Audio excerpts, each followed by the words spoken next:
Dear fellow human, I think by now you have the feeling that something is not right about our current situation.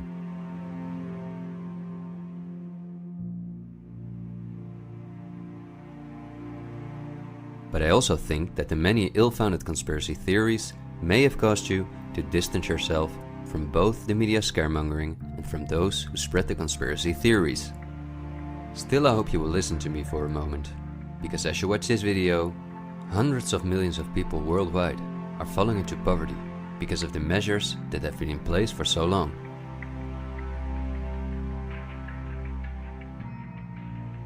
And although the biggest economic crisis that we will ever experience may not have affected you personally yet, it's only a matter of time before the ripple effects also reach you and your loved ones. This is not alarmism, but the harsh reality we face. I also think that we can limit the damage and even benefit from it if we are properly and objectively informed about our current situation. Therefore, I would like to show you some easy verifiable facts that I think are essential. Less than a handful of megacorporations dominate every aspect of our lives. That may seem like an exaggeration, but from the breakfast that's on the table in the morning, to the mattress we sleep on at night, and everything we do, put on, or consume in between, all are largely dependent on these corporations. These are investment companies of immense proportions, and they manage the major money flows on Earth. They are the protagonists of the play which we are currently witnessing.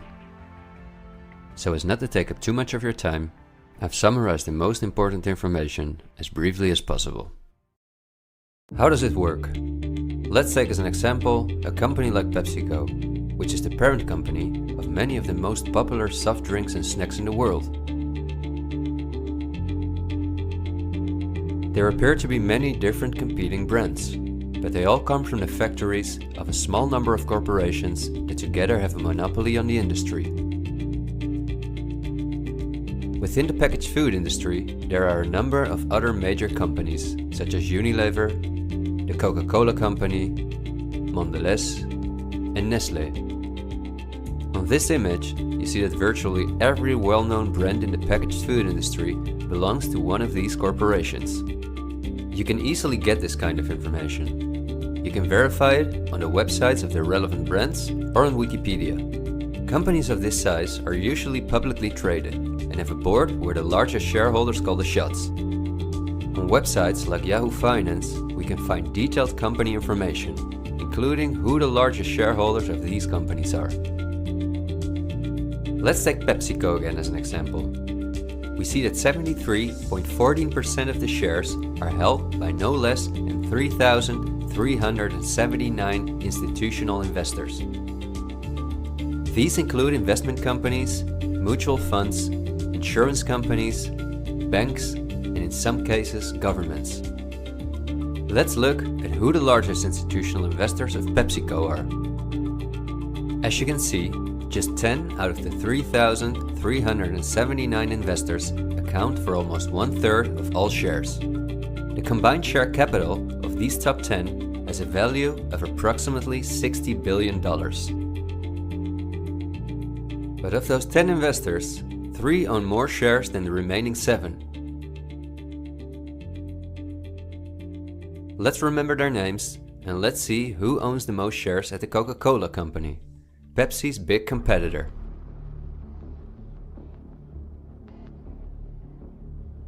We see that just like with PepsiCo, the majority of the shares are held by institutional investors.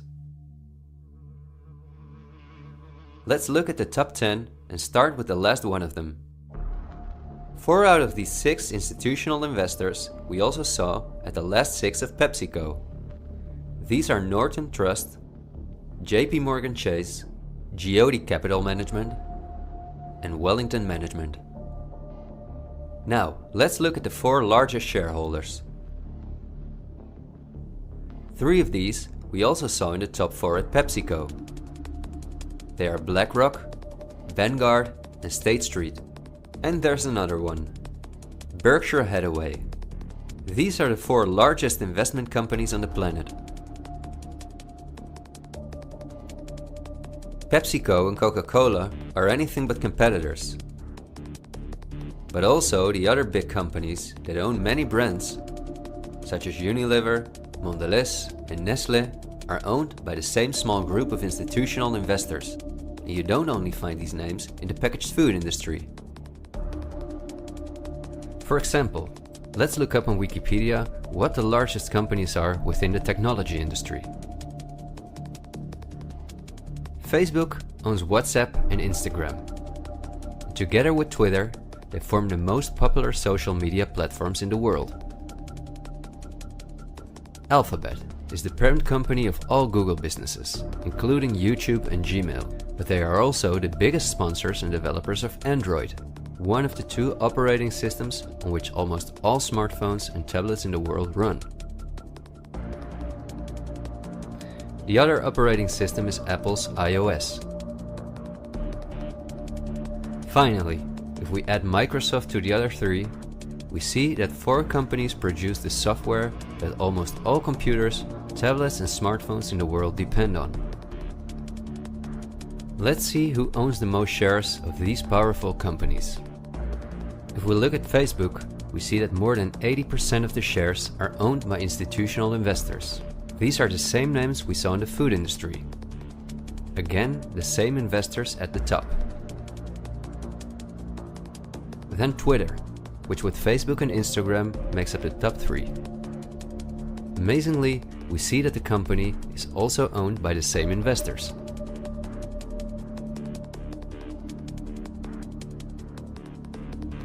We see them at Apple, but also with their big competitor Microsoft.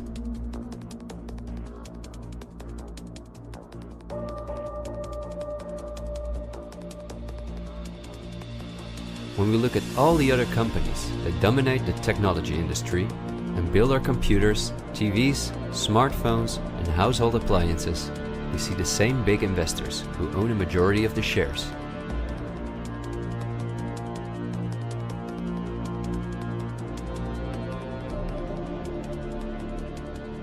We see this within all industries around the world. And just to show you that I'm not exaggerating, I'll give you another example. Let's say we want to plan a vacation. On our computer or smartphone, we look for a cheap flight to the sun through websites like Skyscanner and Expedia, both of which belong to the same group of institutional investors. We fly with one of the many airlines, of which the majority of the shares are often owned by the same investors or by governments, like Air France-KLM. The aircraft we fly is in most cases a Boeing or an Airbus. Again, we see the same names. We look for a hotel or an apartment through Booking.com or Airbnb.com. Once we arrive at our destination, we go out for dinner, then we write a review on TripAdvisor. The same investors are at the basis of every aspect of our journey, and their power goes even much further, because even the kerosene that fuels the plane comes from one of their many oil companies and refineries. Just like the steel that the plane is made of comes from one of their many mining companies. This small club of investment companies, banks and mutual funds are also the largest shareholders in the primary industries, where raw materials come from. If we look on Wikipedia for the largest mining companies in the world, we see that their shareholders are the same institutional investors we see everywhere else. The same goes for the largest agricultural companies in the world that our entire food industry depends on. For example, they own Bayer, the parent company of Monsanto, the world's largest seed producer, which produces 90% of all the cotton seed on Earth, as well as the majority of all other seeds. But these institutional investors are also the shareholders of the largest textile manufacturing companies in the world, and even the numerous popular clothing brands that turn the cotton into the clothes we wear are owned by the same group of investors.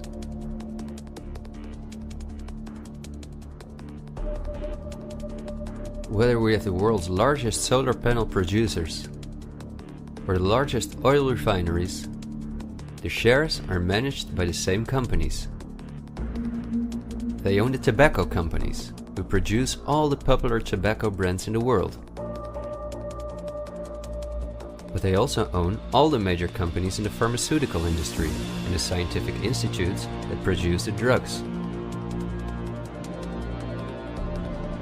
They own the companies that produce our metals and raw materials, and the entire automobile, aircraft and arms industry where those metals or raw materials are processed.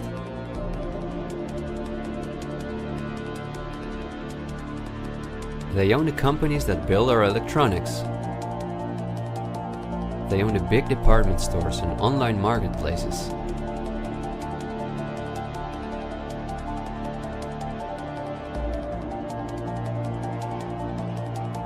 And even the payment methods that we use to pay for their products.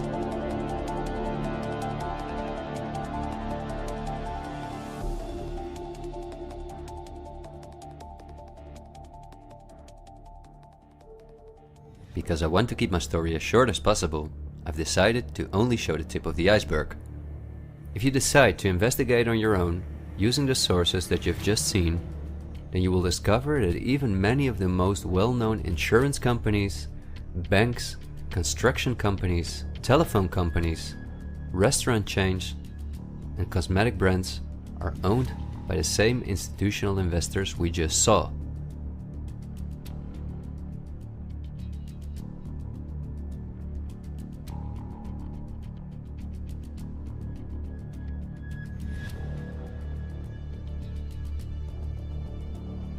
These institutional investors are, as I told you earlier, mainly investment companies, banks and insurance companies. They are in turn also owned by shareholders. Now, what is the most amazing thing? All of these institutional investors own each other's shares, and together they form an immense network that we can compare to a pyramid. The smaller institutional investors are owned by larger investors, who in turn belong to even larger investors. The visible top of this pyramid consists of only two companies, and we have seen their names many times by now. They are Vanguard and BlackRock. The power of these two companies is something we can barely imagine. Not only are they the largest institutional investors of every major company on Earth, they also own the other institutional investors of those companies, giving them a complete monopoly. According to a report by Bloomberg, one of the most respected institutions in the world in the field of financial data and analytics, experts expect that by 2028 both companies will collectively manage about $20 trillion in investments, and in the process will own almost everything on Earth. The same Bloomberg called BlackRock the fourth arm of government, because it is the only non-government entity that has a close relationship with the federal banks, also called the central banks. BlackRock not only lends money to the federal banks, but is also their principal advisor and the developer of the computer system that the federal banks use. Dozens of BlackRock employees had senior positions in the White House during the Bush and the Obama administrations, and currently under Joe Biden. BlackRock CEO Larry Fink is a welcome guest with many heads of state and politicians, and understandably so. He's the face of the company that pulls the strings.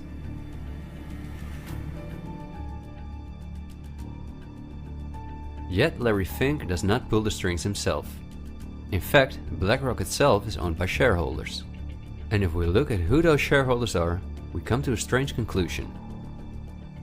We see that BlackRock's largest shareholder is Vanguard, and this is where it gets dark. Vanguard itself has a unique structure that makes it impossible to see who its shareholders or clients are. The elite who own Vanguard don't want anyone to know that they are the owners of the most powerful company on Earth. But of course, this is no secret to those who are willing to look into it.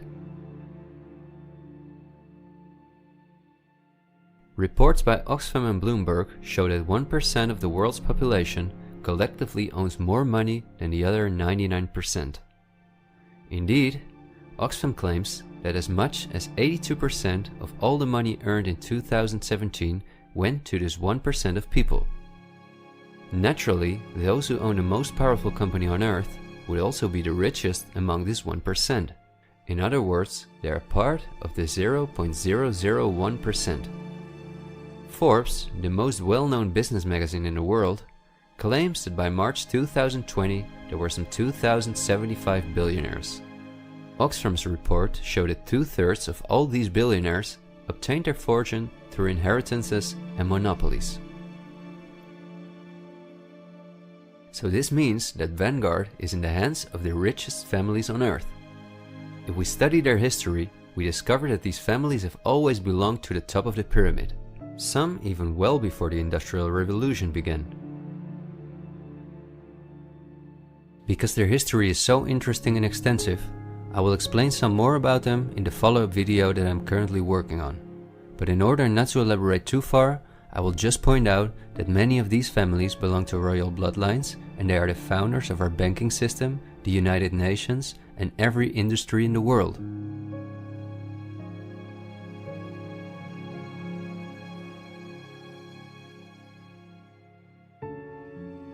These families never lost their power, but because of an increasing world population, they were forced to hide behind investment companies such as Vanguard, whose largest shareholders are the private funds and non-profit organizations of these families.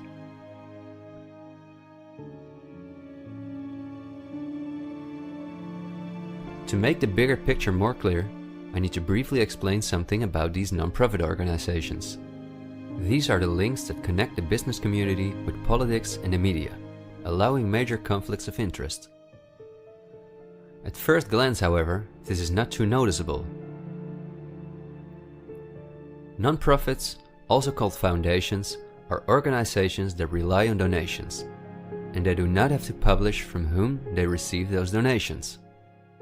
They can invest this money in whatever they want, and do not have to pay tax on their profits as long as those profits are reinvested in other projects that they are involved in. Non-profits can move hundreds of billions of dollars from invisible investors. According to a report by the Australian government, this makes non-profit organizations ideal to finance terrorist groups and launder large sums of money.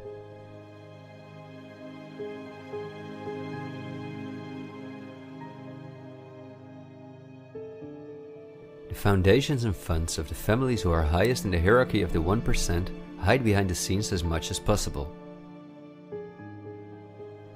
However, for cases that have a lot of publicity and attention, they use the foundations of philanthropist families that are lower in the ranking, but who are also extremely wealthy. In order to be concise, I will only highlight the 3 most important foundations in the world that connect all the industries in the world to each other.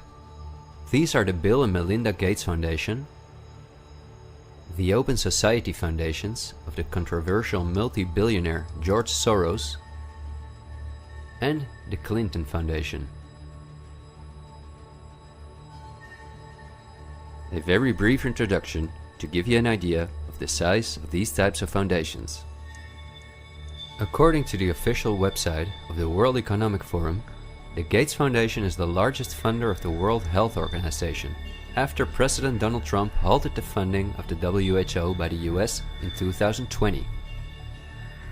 This makes the Gates Foundation one of the most influential organizations in the world in the area of everything that relates to our health. The Gates Foundation has a close partnership with the 16 largest pharmaceutical companies in the world, including Pfizer, AstraZeneca, Johnson & Johnson, BioNTech, and Bayer, and we have just seen who own the most shares of these companies.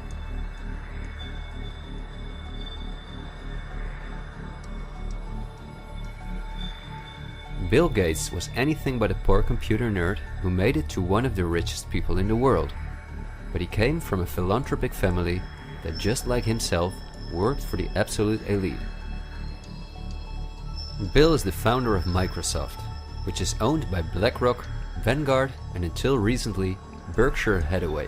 But at the same time, the Gates Foundation is the largest shareholder after BlackRock, Vanguard, and State Street in Berkshire Hathaway, where he was even on the board for a while. We would spend hours if we considered everything the Gates Foundation, the Open Society Foundations of George Soros, and the Clinton Foundation are involved in. But because they connect us with the next topic and with the current events, this brief introduction was important. I think the next topic should start with a question. A random person like myself, with very little experience in video editing, using an old laptop, can in 20 minutes objectively portray that only 2 companies have a total monopoly over all the industries in the world. So the natural question is, why don't you hear about all of this in the media? What? It's a good question. Every day we have the choice between countless reports, documentaries and television programs, and yet not one of them talks about this. Is it something not interesting enough? Or might there perhaps be other interests at play? The answer we get again from Wikipedia. About 90% of the international media is owned by 9 media conglomerates. The companies owned by these media conglomerates are too many to mention, so I'm just going to show you the most important brands that we all know. Viacom CBS is the parent company of, among others, all CBS channels, Paramount, where the most famous movies and series in the world come from, MTV, Comedy Central, Nickelodeon, the popular British Channel 5 and the popular Australian 10. Guess who the largest shareholders of Viacom CBS are? Before we look at the other major conglomerates, let's not forget to mention our extremely powerful streaming monopolists, Netflix and Amazon Prime, both of which belong to the same shareholders. Then AT&T, which is the parent company of Warner Brothers, HBO, Discovery Channel, CNN, Cartoon Network, TNT, DC, and many other well-known brands. Guess who the largest shareholders of AT&T are?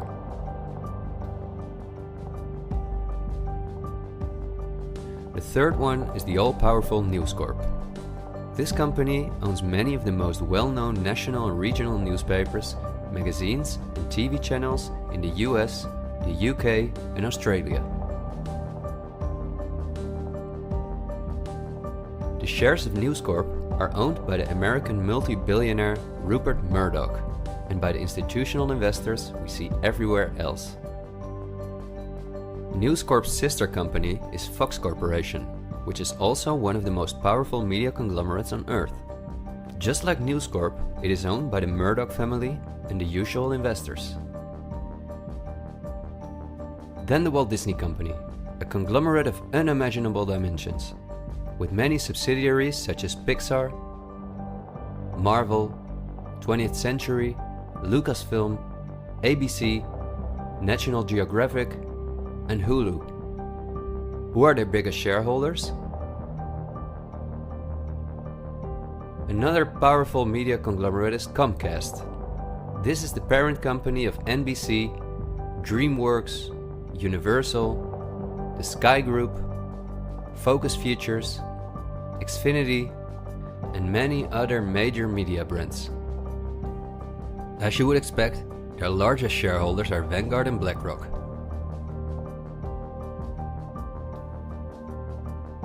I could go on for hours and show that in almost every country on Earth, the local media is in the hands of these kind of conglomerates, which in turn are owned by our institutional investors or by extremely rich and powerful elite families. In the UK, for example, virtually all popular newspapers and magazines are owned by the Daily Mail Group, Reach, and the aforementioned News Corp. In the Netherlands, the entire media is in the hands of the Persgroep, Mediahuis, and Bertelsmann. And in Germany, the entire media is either controlled by the German government, ProSiebenSat.1, Axel Springer, and again, Bertelsmann, which is also a conglomerate of unprecedented dimensions. Not only is this the parent company of the largest book publisher in the world, Penguin Random House, and owner and founder of BMG Music, Bertelsmann also controls a large part of the European media through their subsidiary RTL, a company with 67 TV channels, 10 streaming platforms, and 38 radio stations. Bertelsmann is owned by the ultra-rich Bertelsmann-Mohn family, who openly collaborated with the Nazis. Because of this, Reinhard Mohn was held as a prisoner of war in the US. Besides RTL, Bertelsmann also owns a large part of the French mainstream media. And together with Mediaset, the powerful Italian conglomerate of former President Berlusconi that controls the most important part of the Italian mainstream media, they also own all popular Spanish TV channels. Now, to complete the picture, let's look at where the news comes from that all these media outlets are feeding us on a daily basis. The various news media do not produce their news themselves, but use information and images from news agencies such as Reuters, the Dutch ANP, and the French AFP. These organizations are anything but independent.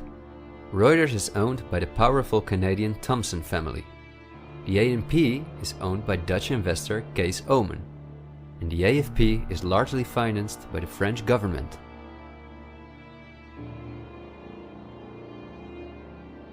The main journalists and editors who work at our media or at these news agencies are affiliated with important journalistic organizations, such as the European Journalism Centre. These are one of the largest funders of media-related projects across Europe. They train journalists, produce study materials, give internships at, for example, the ANP, and work closely with the world's largest corporations such as Google and Facebook. For journalistic analysis and opinion, all the major media outlets in the world use Project Syndicate, the most powerful organization within its field. It supplies the 506 most important media outlets in 156 countries. Project Syndicate, plus an organization such as the European Journalism Centre, together with the news agencies, are the connecting link between all the different media outlets around the world. When newscasters read the news from their teleprompters, there is a good chance that the text comes from one of these organizations. As a result, the global media is often synchronized in its reporting. We are concerned about troubling trend irresponsible one-sided news stories plaguing our country. The sharing of biased and false news has become all too common on social media. More alarming, some media outlets publish these same fake stories without checking facts first. The sharing of biased and false news has become all too common on social media. More alarming, some media outlets publish these same simply aren't true without checking facts first. Unfortunately, some members of the media use their platforms to push their own personal bias and agenda to control exactly what people think. And this is extremely dangerous to our democracy. This is extremely dangerous to our democracy. This is extremely dangerous to our democracy. This is extremely dangerous to our democracy. This is extremely dangerous to our democracy. This is extremely dangerous to our democracy. This is extremely dangerous to our democracy. This is extremely dangerous to our democracy. This is extremely dangerous to our democracy. This is extremely dangerous to our democracy. This is extremely dangerous to our democracy. This is extremely dangerous to our democracy. This is extremely dangerous to our democracy. In September 2020, the European Journalism Centre and Facebook set up a fund to support selected news organizations to do the reporting during the corona crisis. Let's see who the organizations are that, along with the news agencies, produce our news.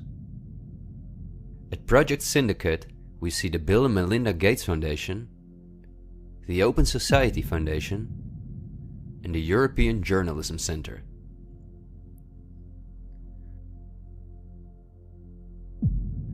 Then the European Journalism Centre itself.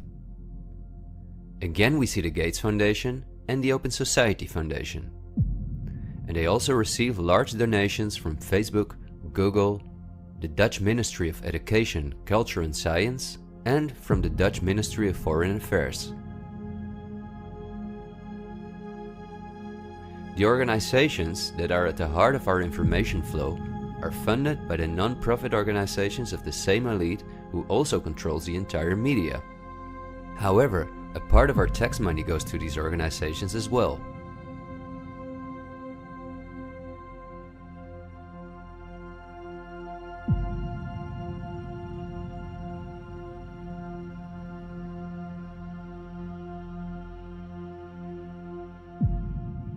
Okay, I realize this was a lot of information to process, and believe me, I've made it as short as possible, and I've only used those examples that seemed necessary to show you the overall picture, so you can understand the current situation better. It is an all-encompassing topic that can change our view on many historical events, but my goal is to inform you about the danger in which we presently find ourselves. There will be enough time for us to delve into the past, so let's talk about the current events now.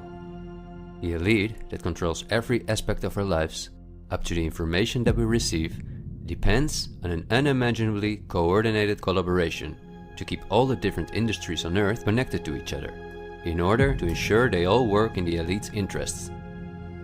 This happens at the World Economic Forum, one of the most important organizations in the world. At its annual meeting in Davos, the CEOs of the largest companies on Earth gather along with heads of state, politicians, and other influential individuals and organizations like UNICEF and Greenpeace. Serving on the board of trustees are former US Vice President and climate change guru Al Gore, BlackRock CEO Larry Fink, the President of the European Central Bank Christine Lagarde, the Director of CERN Fabiola Gianotti, the Queen of Jordan, the Director of the International Committee of the Red Cross Peter Maurer, and many other politicians and CEOs of the world's most influential companies.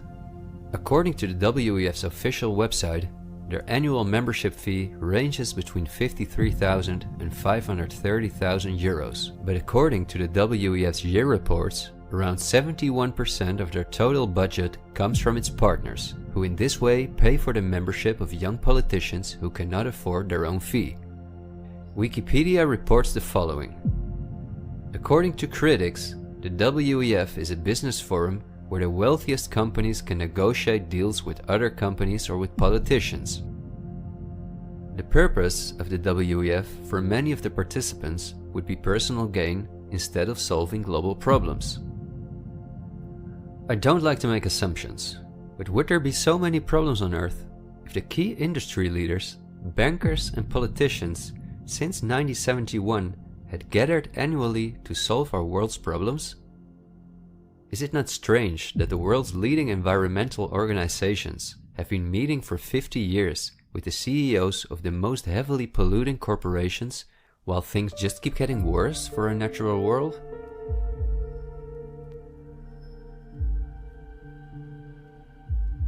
That these critics of the WEF are right soon becomes clear when we look at who the most important partners are that account for almost 71% of the WEF's budget.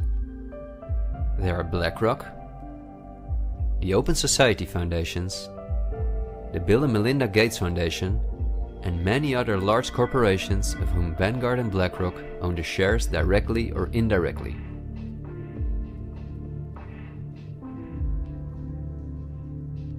The president and founder of the WEF is Klaus Schwab, a German professor and businessman. In his book, The Great Reset, he describes in detail the plans of his organization.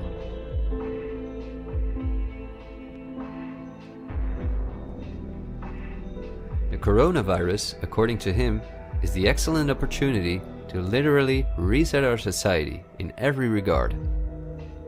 He calls this Build Back Better, and this slogan seems to be the motto of all globalist politicians in the world. And it's now a historical moment, a crucial moment, to rebuild the future, to reset our policies. And of course, we also want to work together on building back better. You know, I said we're going to build back and we're going to build back better. It's certainly a major crisis, but it also offers us a unique opportunity. We must use this historical opportunity. Together we can turn a crisis into an opportunity. But this global pandemic has also created an opportunity to build back better. To build back better later. But also to build back better. To build back a better world. To build back better. We can't just build back, we got to build back better. And achieve the Sustainable Development Goals. And climate action is an essential part of that.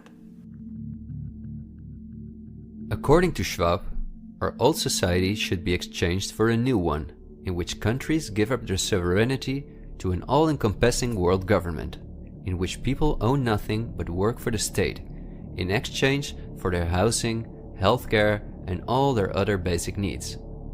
All of this is necessary, according to the WEF, because our modern consumer society, which the elite themselves imposed on us, can't keep going as it is. It's no longer sustainable.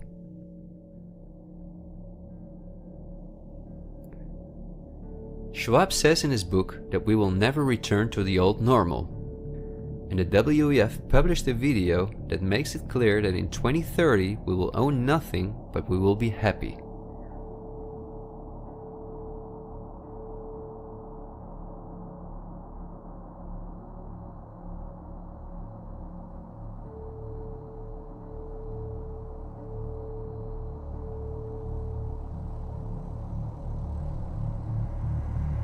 You've probably heard some talk about the New World Order.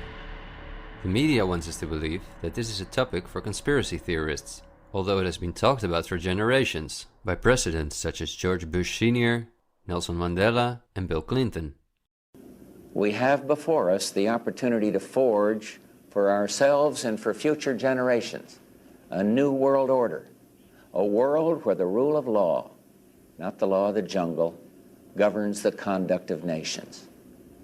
When we are successful, and we will be, we have a real chance at this new world order, an order in which a credible United Nations can use its peacekeeping role to fulfill the promise and vision of the UN's founders. After 1989, President Bush said, and it's a phrase that I often use myself, that we needed a new world order. That the affirmative task we have now is to actually create a new world order. But also by the world's most famous philanthropists such as Cecil Rhodes, David Rockefeller, Henry Kissinger, and even George Soros. I think you need a new world order that China has to be part of the process of creating it, and they have to buy in, they have to own it. These important figures, who apart from Mandela, were all among the top of the elite when they were still alive, are not the only ones who dream about an all-powerful world government. In 2015, the UN presented its controversial Agenda 2030, which is almost identical to Klaus Schwab's Great Reset. In their own words, the UN, like Schwab, wants to ensure that by 2030, poverty, hunger, environmental pollution, and disease no longer exist on Earth. It sounds like a sympathetic plan, until you read the fine print. You see, the idea is that Agenda 2030 is going to be paid for by us, the citizens. And just as it is currently required of us that we give up our basic rights for the sake of public health, we will be demanded to give up our wealth in favor of poverty reduction. These are not conspiracy theories. You can read this for yourself on their official website. In short, it boils down to this. The UN wants to take the tax money from all Western countries and give it to the mega corporations of the elite, who will be contracted to rebuild society. Globally, a completely new infrastructure is needed, because fossil fuels must be made a thing of the past, according to the UN. For this immense project, a world government is needed, says the UN. And the same UN takes it upon herself to be this global government. Just like Schwab, the UN also believes that a pandemic is the perfect opportunity to accelerate the implementation of Agenda 2030.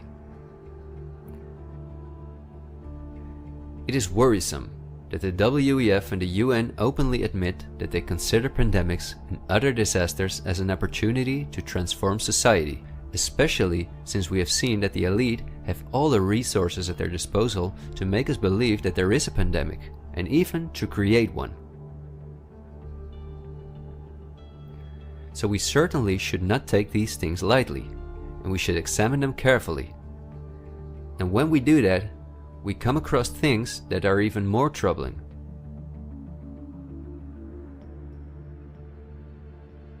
On Friday, October 18, 2019, months before the pandemic was declared, a meeting was held at the Pierre Hotel in New York City for a select group of about 130 very important guests, including politicians and the world's most respected medics and pharmacists. The purpose of the meeting was to simulate the possible scenarios in the event of a global pandemic. This could be a coincidence, you might say. For this simulation, however, a coronavirus was used as an example. The simulation covered in detail how the coronavirus would develop and how they could only control this through the intensive collaboration of entire industries, governments, and government agencies. Once again, a new world order to save us from destruction. Does it surprise you when I tell you that this meeting, called Event 201, was organized by none other than the World Economic Forum, the Bill and Melinda Gates Foundation, and the Johns Hopkins Institute? This is not a conspiracy theory. Check the official website of Event 201 for yourself.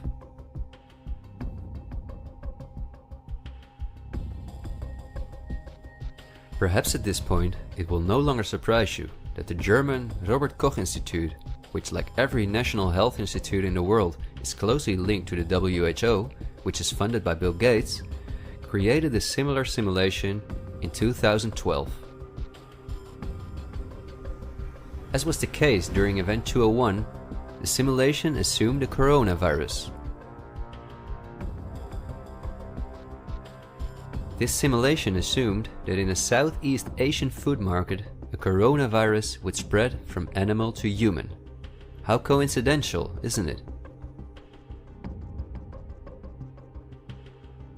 In this simulation, it takes several weeks for the authorities to identify the virus, allowing it to spread worldwide. A simulation is made of the consecutive 3 years, in which there are lockdowns and economies are destroyed. But also the impact on society is simulated in all aspects, even the protests. I won't tire you with the details. In fact, you can download this analysis for yourself from the website of the German government. The last thing I want to show is an excerpt from a lecture that Belgian top virologist Mark van Ranst gave on January 22, 2019 at the Chatham House, a major non-profit organization in London, where important world leaders meet to discuss global issues.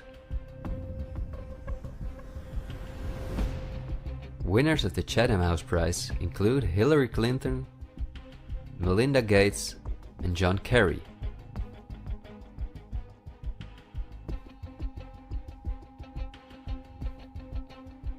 What Van Ranst is discussing is simply shocking. Van Ranst in fact explains how he has fooled the entire Belgian population during the swine flu through fear-mongering, out-of-context mortality rates, and media manipulation. He laughingly explains how he managed to impose the vaccine for the swine flu on the frightened Belgian population, a vaccine produced by the pharmaceutical companies he worked for. Thank you very much, Ab. Thanks for the invitation. And I was asked to tell you about my experiences being the crisis manager, the flu commissioner for Belgium, and highlighting the communication. And then you have one opportunity to do it right. I mean, day one is so important. In day one, you start your communication with the press, with the people, and you have to do it right. I mean, you have to go for one voice, one message. In Belgium, they chose to appoint a non-politician to do that. I mean, I have no party affiliations, and that makes things a little bit, at that time at least, a little bit easier, because you're not attacked politically, majority, minority. That doesn't come into play, and that was a huge advantage. The second advantage is that you can play in Brussels the complete naive guy and get a lot more done than you would otherwise be able to do.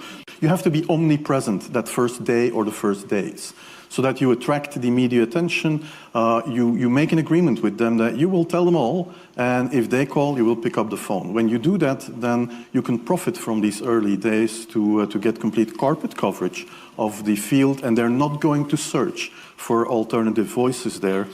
And if you do that, that makes things a lot easier. These first weeks, That's easy street. When you have no opposition and everybody needs news and they can come to you for news, you can bring quite a lot of neutral information, and it is picked up, and it is well, the news is brought the way you bring it, and that is you can only do that in the first couple of weeks or months. And then you have to say, okay, well, we will have H1N1 deaths. Of course, that would be unavoidable. I used there Sir Donaldson's quote, where he said that in the UK, by the peak of the epidemic, 40 people would die per day at the end of the summer. So 62 at that time million people in the UK, 40 deaths a day. I worked it out for Belgium. That would be 7 deaths a day at the peak of the epidemic. I used that in the media. 7 Belgian flu deaths per day at the peak of the epidemic would be realistic. That is true in every year, even interpandemically. That is very, very conservative. However, talking about fatalities is important, because when you say that, people say, wow, what do you mean? People die because of influenza? And that was a necessary step to take. And then, of course, a couple of days later, you had the first H1N1 death in the country, and the scene was set and it was already talked about. And then you had to pick who is going to be vaccinated first. And then, well, women and children first, whatever. I mean, risk groups, they were important. And then I misused the fact that the top football soccer clubs in Belgium inappropriately and against all agreements vaccinated they made their soccer players priority people. So I said I can use that, because if the population really believes that this vaccine is so desirable that even the soccer players would be dishonest to get their vaccine, I said, okay, I can play with that. So I made a big fuss about this. This is Van Ranst is raving mad, but it worked. The Chatham House organization is also funded by all major corporations of the elite, the Gates Foundation and the Open Society Foundations. We could talk for hours about the coronavirus, which has a survival rate of 99.98%, and about the incomprehensible measures that are destroying our society. Millions of entrepreneurs have lost their income. Countless elderly people have died in loneliness, isolated from their families. But I think we have reviewed enough facts that put the global COVID measures in a broader context, seen from the perspective of the elite. This extremely wealthy elite, collectively of tens of thousands of billions, has no problem whatsoever with the fact that more than 40% of the world's population has to live on less than $5.50 a day, or that millions of children are dying from the drinking water contaminated by them, or from malnutrition, or by their bullets and bombs. They just want to get more powerful. The elite have absolutely no intention to share their wealth with us. In fact, they are honest about their plans to take even the last bit from us, and those plans are being rolled out as I'm telling this. The underlying motives of the elite will not be explained in this episode, because for this we have to dive into history and discuss topics that are beyond our modern rational thinking. But for now you may understand well enough with the simple logic that a new world order, or an all-encompassing world government, is the only way for a small elite to retain its power over an ever-increasing world population.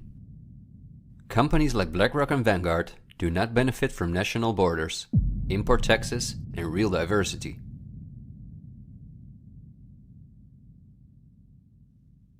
Only through fear and media manipulation can they maintain their grip on all of us. And I deliberately haven't even mentioned the inhumane blackmailing methods by which the elite keep their own most important minions in line. Because if this topic has aroused your curiosity, you will undoubtedly find out all about this in time. The elite have no intention to cure us from the countless diseases we've contracted from the toxic food they've produced, and from the environmental pollution which they have caused. After all, if we didn't get sick, the entire pharmaceutical industry would collapse. Nothing sells like fear is the motto of top virologists like Mark Van Ranst. You will be amazed, as I was, when you discover that we have been warned countless times about this elite. I think we're being run by maniacs. If anybody can put on paper what our government and the American government, etc., and the Russian, Chinese, what they are actually trying to do, I think they're all insane. But I'm liable to be put away as insane for expressing that. That's what's insane about it. I mean, don't you agree? For we are opposed around the world by a monolithic and ruthless conspiracy that relies primarily on covert means for expanding its sphere of influence, on infiltration instead of invasion, on subversion instead of elections, on intimidation instead of free choice, on guerrillas by night instead of armies by day.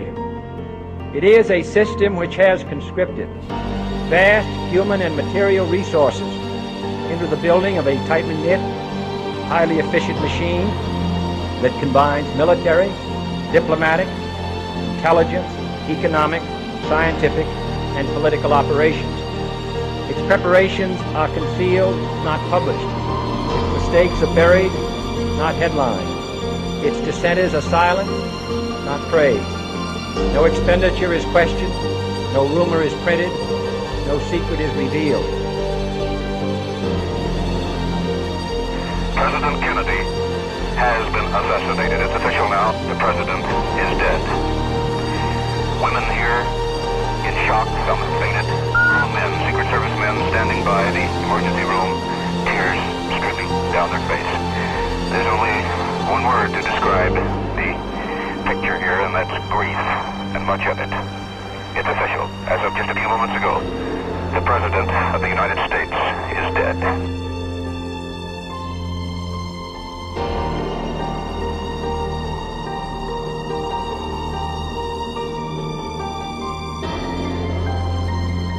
When you're talking about like really elite levels, the name of the game is blackmail. That's what runs the whole system, basically.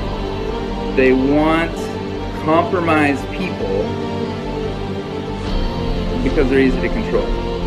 I'm not suicidal. I'm not suicidal.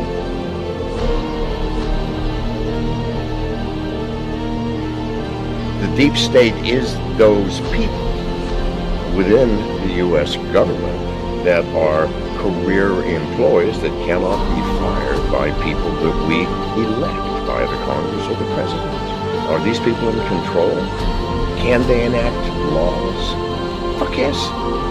Can we fire these people? No. Can presidents fire them? No. It's designed that way so that political parties and political interests cannot affect the deep state. Do you understand the nightmare of our situation, people? It is no secret. It is as open as it can be. The deep state does control America. Wake up, people, please. God, use some common fucking sense. Thank you.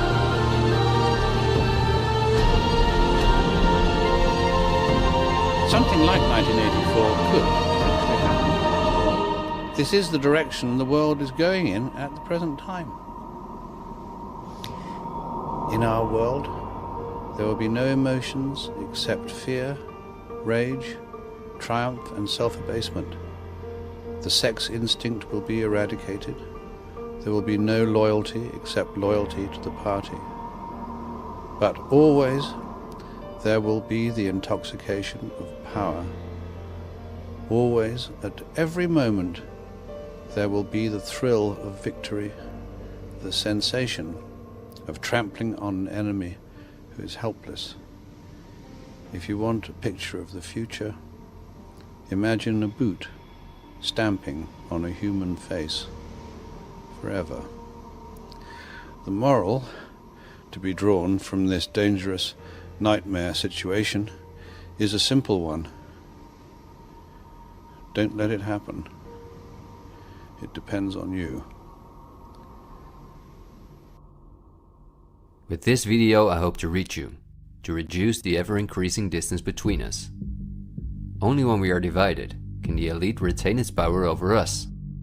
the greatest fear of the elite is that we will realize what is really going on Earth. And the only way the elite thinks they can prevent this from happening is through censorship,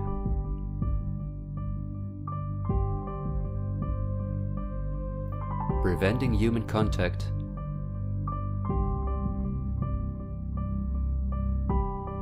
the incessant framing of political opponents and those who think differently,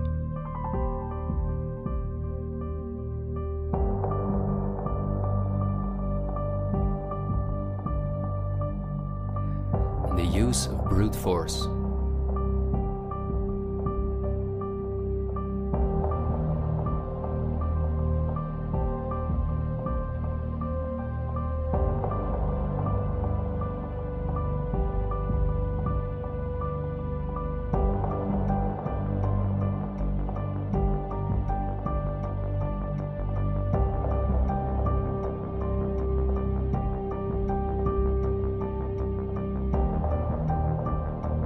The plans of the elite are clear, and so is the ruthless way in which they want to accomplish them.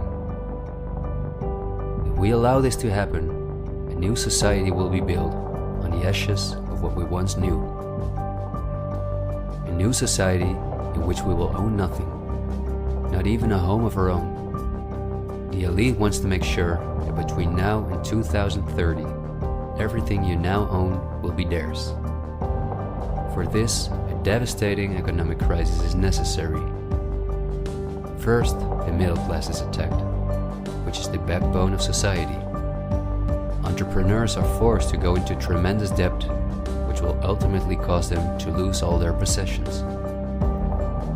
After that, things will move quickly. Banks will fall, cash money will cease to exist, and the only way not to starve to death will be the acceptance of government support, which will include several conditions, such as the vaccination passport and giving up all private possessions. Because the entrepreneurs are the first to fall, many others won't immediately feel the crisis. The people remain divided among themselves until it is too late. This is not a doomsday scenario that I've made up. This is simply the Great Reset. The New World Order, which has been prepared for many generations, and which has been extensively tested in every communist dictatorship in the world.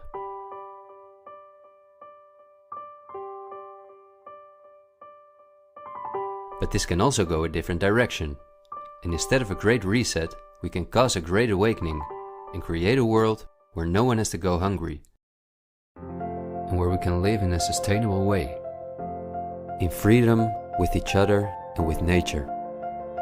This is not an idealistic daydream. There have always been forces that have sought to break the power of the elite, but until recently, our means of communication were always insufficient to get a mass network in motion. The elite have always kept us in ignorance about the discoveries of geniuses such as Tesla, who was far advanced in the field of clean, free energy. Or Dr. Rife, who used radio waves to cure at least 16 terminal cancer patients before he, just as Tesla, died in a suspicious manner. Or Henry Ford, who in 1941 had already made a car out of bioplastic that proved stronger than steel. The elite have hidden countless such techniques from us because they form a threat to their monopolies in every industry. These were techniques that would have given us freedoms and put the elite's power at risk, which is based on our fear and dependence on their projects. These are not conspiracy theories, but facts.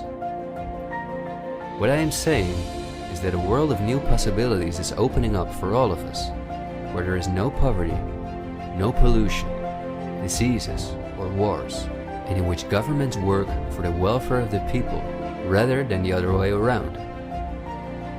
Countless ailments that provide the pharma industry with hundreds of billions of dollars will be cured. No one will have to work their ass off to live a dignified life.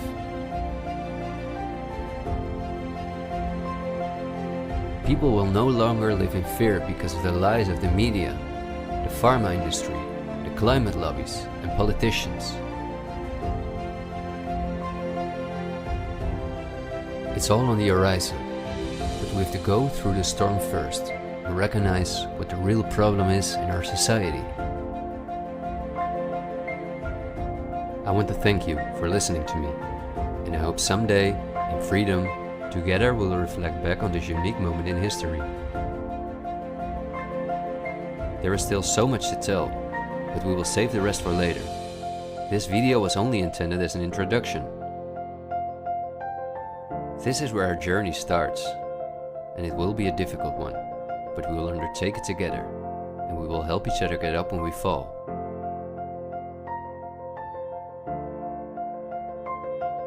We will not be afraid. We are the 99%.